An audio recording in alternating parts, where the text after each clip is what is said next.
is the Sensitive CEO Show, igniting sensitive entrepreneurs to grow your heart-centered business. I'm your host, Rose Cox, and this podcast shares with you inspiring and thought-provoking conversations for sensitive entrepreneurs wanting to grow a sustainable online business in a way that feels exciting and aligned with your soul. Along with my carefully curated expert guests, we share science-backed advice, proven strategies, and the systems we use to succeed in our businesses and our lives as highly sensitives, introverts, and empaths.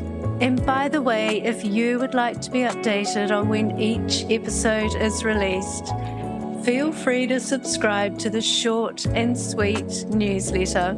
You'll also get weekly recommendations and tips, especially for HSPs, empaths, and introverts. To subscribe, pop on over to the website sensitiveceo.show or rosecox.com/pod. Now on to today's show. Hey, it's Rose, and welcome to another episode of the Sensitive CEO Show. And in this week's episode, it's my pleasure to introduce you to Clare Kumar.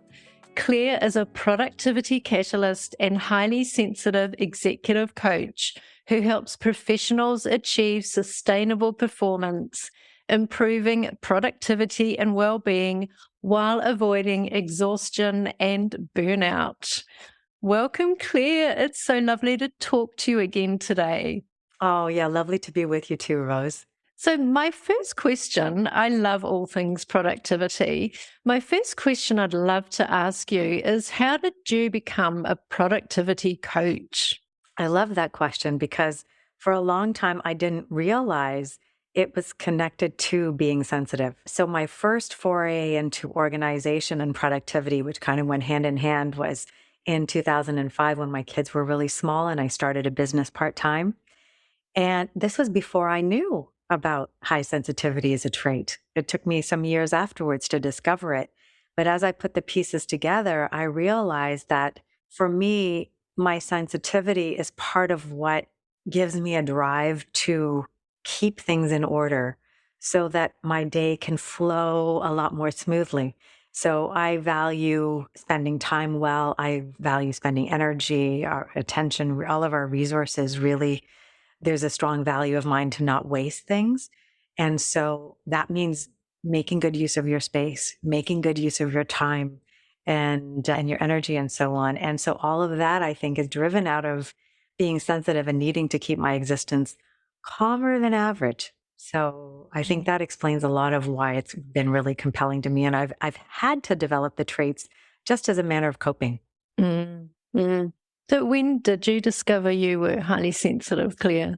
I don't know the exact date, but it's somewhere around 7-8 years ago. Mm-hmm. So maybe 2015, something like that, before my coaching training. I know that for sure.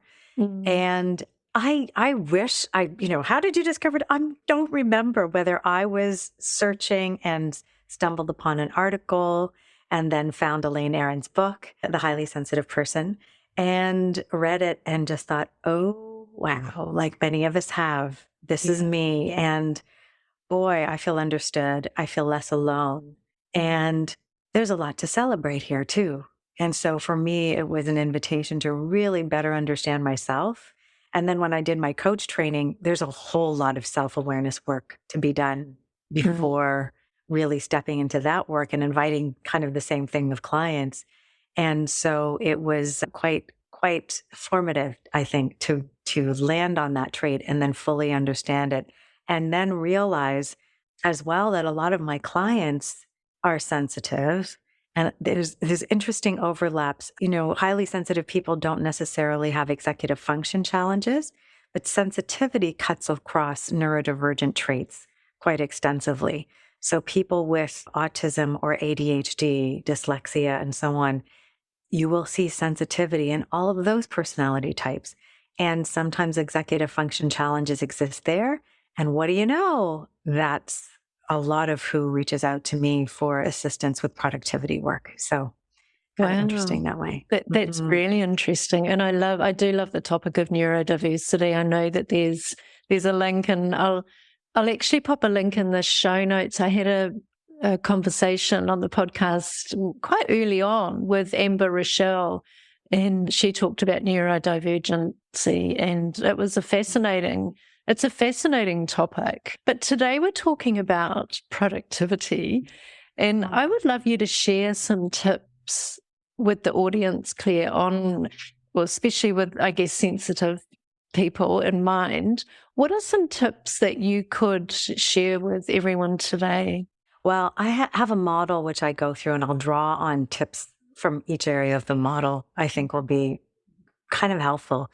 I call it productivity CPR. And the analogy is there that it can be an intervention when things are really spiraling and chaos is ruling, if you will. And in this case, CPR stands for compass, performance, and rituals.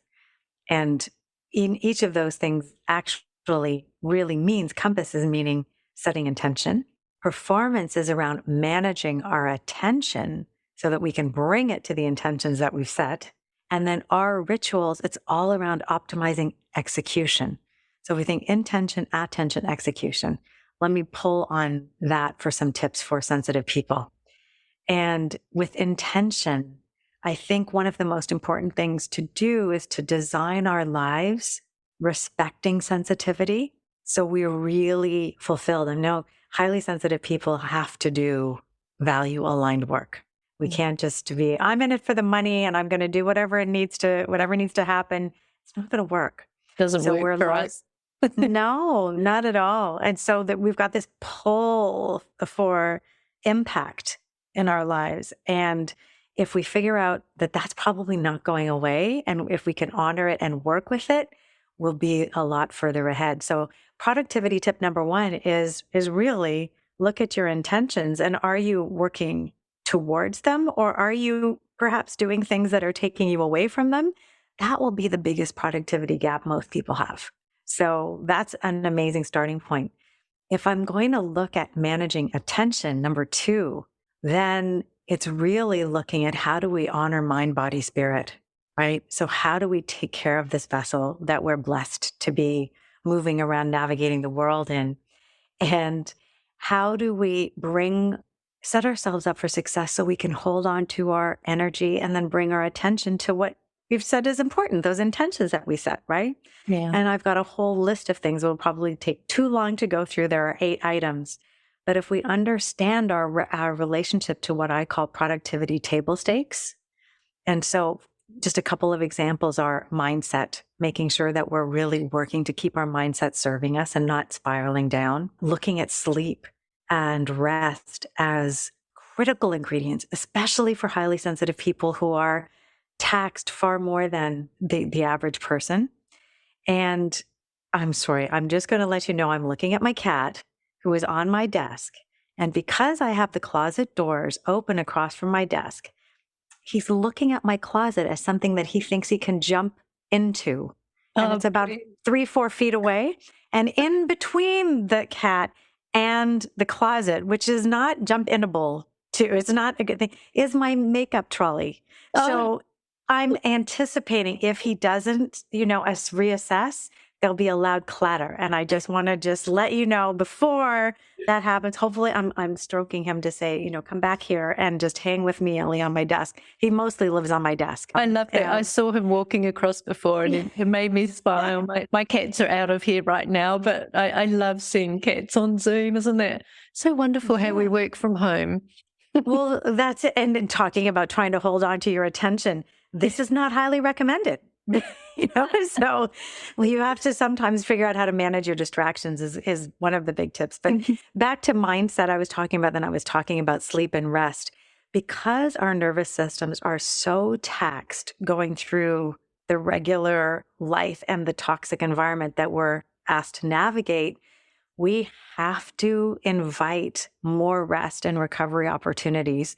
And the better that we can be at preserving sleep and really highlighting that and reclaiming any lost sleep if it's been interrupted, the better we'll be showing up to, sure, hold our attention to those things that are important, but also manage our relationships more effectively, make better choices around food, make better choices around exercise and movement.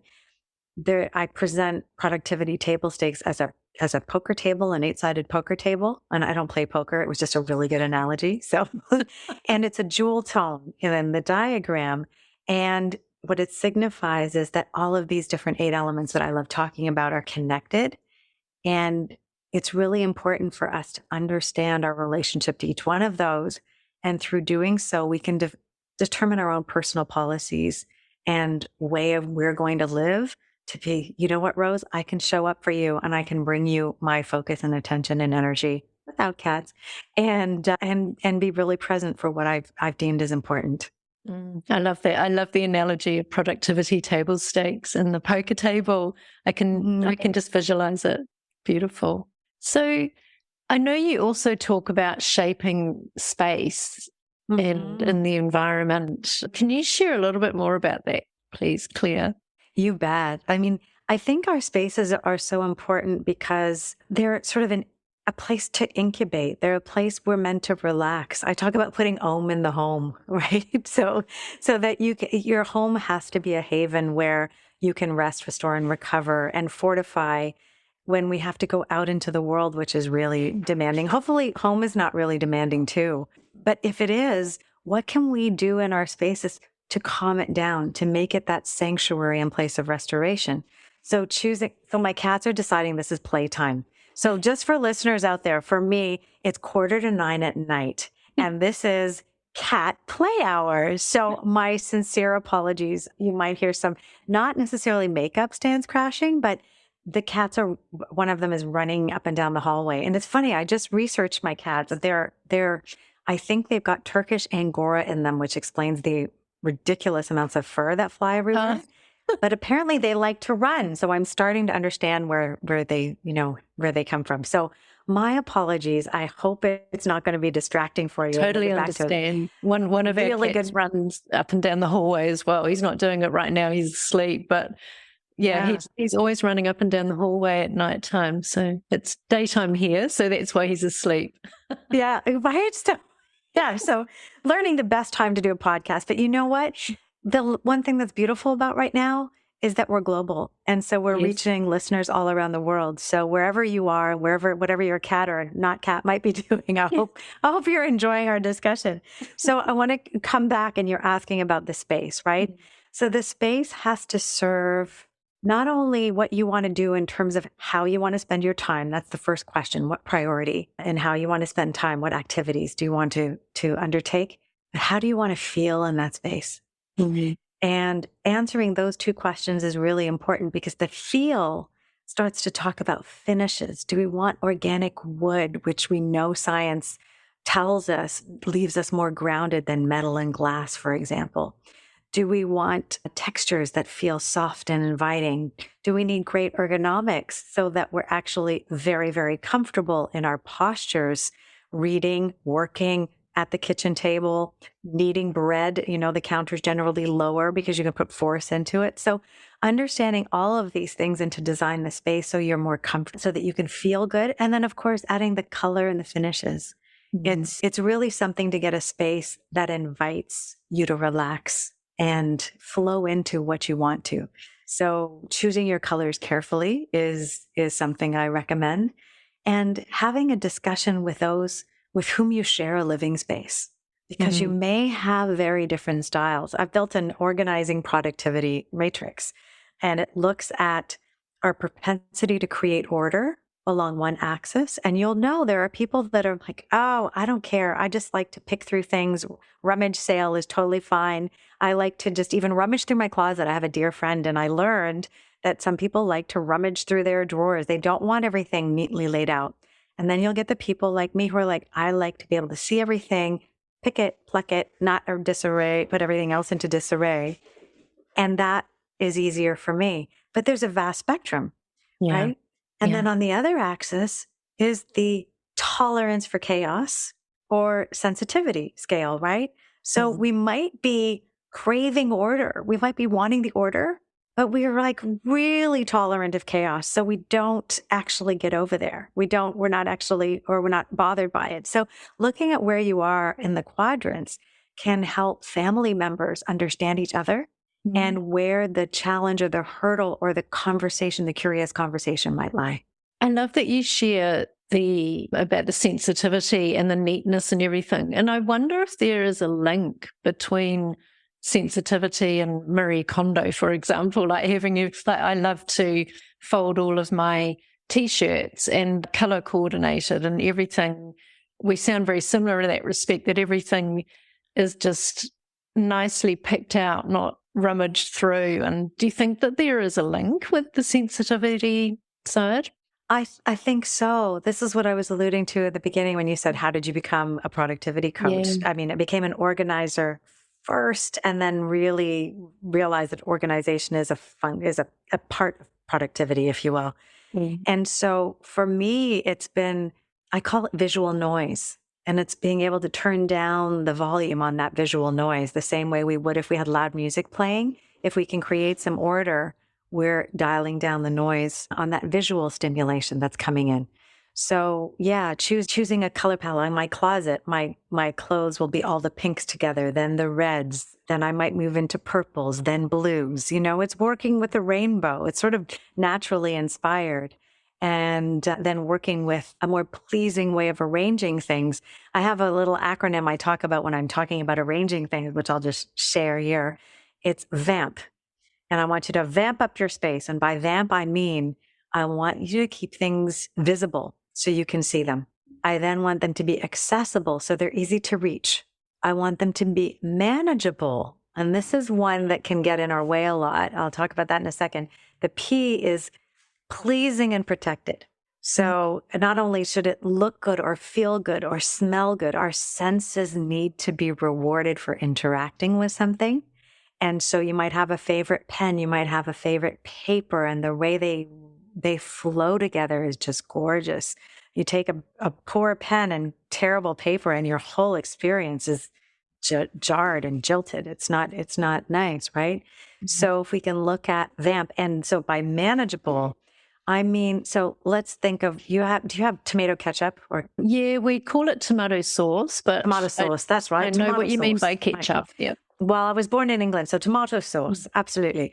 So you might have, in North America, we have really bigger is better, more is better, louder is better, all of it.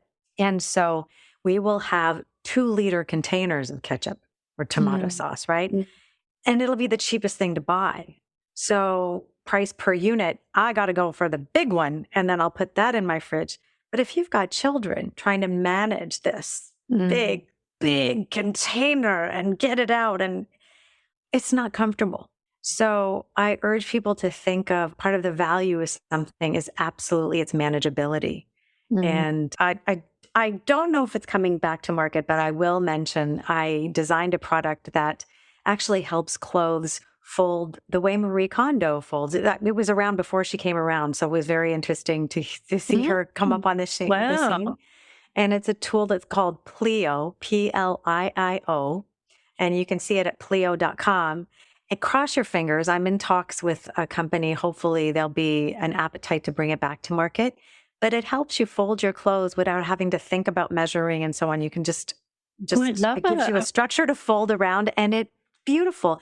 And it brings that manageability because, when you imagine a drawer of T-shirts, they're folded one on top of each other and you have to rummage to get one. Yeah. If you fold them a la Marie Kondo, you're folding them vertically. If you fold them with Plio, the beauty is you've got a structure inside the garment. And so when you pick it up, you're picking up a book instead of a piece of paper. Oh, I love that. Yeah, it's really grand. So for highly sensitive people out there, it's a beautiful thing. And it's wonderful to travel with. When you pack a suitcase and you're putting everything and you're like, oh, I forget which outfit I have and what goes with what. You can see everything. So it's visible, accessible, manageable, and pleasing. It's vamped. So it's an easy way to remember what to think about when you're looking to organize a space. I love that. And I'm going to be checking out plio.com. What is that an acronym for something, Claire? It's not. You know what it came from? I speak a little French. And is the word to fold. You might think of it in ballet. You bend the knees. Yeah, You're folding your knees, a plié, Yeah, right? So and so we were thinking IKEA, Esperanto, which is sort of a universal language, and we thought, plie. Oh, why don't we try plio?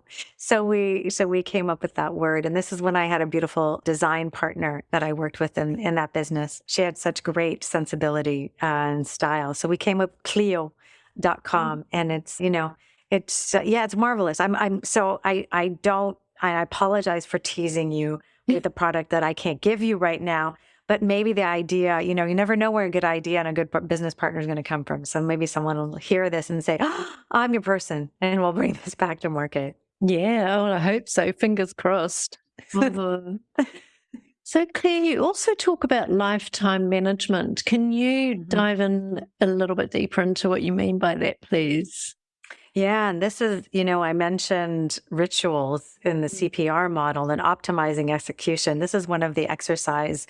It's around intention setting, but it's also, if we have our tried and true practices for doing something, for approaching something, then we've got a system that works for us. And lifetime management it's a way to step back and take a bit of a bird's eye view. So instead of thinking of time management, how am I going to run my day? It's step out and say, how do I want to navigate this life? How do I want to sculpt this life? So I'm really feeling rewarded. And one of my big beliefs is that everyone deserves a fulfilling life. And to really be fulfilled, we have to be able to keep giving. And to be able to keep giving, we need to take care of ourselves. So it's all wrapped up in the sustainable performance piece. And so lifetime management it's a methodology to analyze how satisfied you are in life in different areas right now, and an invitation to be self-aware, understand what success looks like in those areas, and really articulate that so we know what we're aiming for. When we know what we're aiming for, we know what's out. And so we can kiss FOMO, the fear of missing out. We can kiss it goodbye because we're so sure of what we are really wanting to invite into our lives. And so there's a process around that. That's what we were talking offline before, and I'm running a Thrive session, and it's all about intention setting. And I'll be doing this again. So there's one coming up shortly now, but whenever you're listening, I'll be holding Thrive sessions. And the idea is to bring a small group of people together to work and invite the self-reflection and go through a process, whether it's lifetime management or the 4-step plan to get organized, or other programs that I have to really kind of invite clarity and flow and just a better sense of calm and control in life. I love that. And you said, Claire, that you'll be doing them quarterly. So whenever this episode airs, which will probably be late January, looking at my schedule, there will be one coming up, I presume, in the second quarter. That's right. Wonderful. Well, I've loved our conversation today, and I have a question that I ask all of my guests. I would love you to tell us, Claire, when you feel overwhelmed or unfocused, what do you do? I find one of the biggest things I can do is, well, first of all, I have to tune into what's behind it, right? I always talk about tuning in before you lean in, right? So before you say, I need to push through and I just need to, hold my eyes open and grind and get through this, maybe you need a 20-minute nap. So a nap is a power tool, a walk in fresh air. If I'm feeling emotionally aroused and I want to calm down, I need to maybe change my body and change movement. So maybe it's a walk outside. Maybe it's doing some planks on the floor. Maybe it's a conversation. Maybe I'm miss social connection and I'm just talking to myself too much. And I really need some beautiful connection like we're having now. And I need to have some conversation. So I would say the first step is to really tune in and figure out what's inviting this lack of attention, and to see what might come up then. Beautiful. Thank you. And I'm going to be popping all of your links into the show notes, including your podcast, which I really encourage people to listen to as well, and your blog and your media page. But is there anywhere else that you would like people to visit you, to find you? Oh, thank you. I think that the Grand Central Station, if you will, is clarekumar.com. And then if you're highly sensitive and looking for the highly sensitive resources, Happy Space, that's the name of the podcast. You'll see Happy Space right on the page. You'll see blog, you'll see media page, and all of those pages have resources for you depending on what your interest is. So yeah, so I welcome you to explore clarekumar.com. Claire, I joke, I have no third eye. So it's Claire with no eye. And Kumar like Harold and Kumar. So it's easy to remember. Sometimes, we don't get back to the notes, or we're driving, or you might be walking and listening to this, and you can hold Claire with no third eye and Harold like Harold and Kumar is Harold and Kumar is easy to remember. Wonderful. Well, thank you again, Claire. It's been lovely talking to you again today. Yeah, my pleasure, Rose. Anytime. Thank you so much for listening to this episode of the Sensitive CEO Show. If you enjoyed this episode, or if you think it would be useful to someone else, please leave me a review on sensitiveceo.show. Just follow the prompt in the menu. Each month, I'm offering one lucky reviewer a chance to win a 1-hour business and mindset audit with me. This in-depth audit covers the 5 pillars of your online business, and you'll walk away with super clear action steps specifically for you and your business. You'll be re-energized and motivated to step into your greatness. You'll also find all of the show notes for each episode on the website sensitiveceo.show. And while you're there, make sure you subscribe to the short and sweet newsletter. You'll get weekly recommendations and tips, especially for HSPs, empaths, and introverts. And as the name implies, the email is short and sweet. The Sensitive CEO Show, igniting your sensitive superpowers.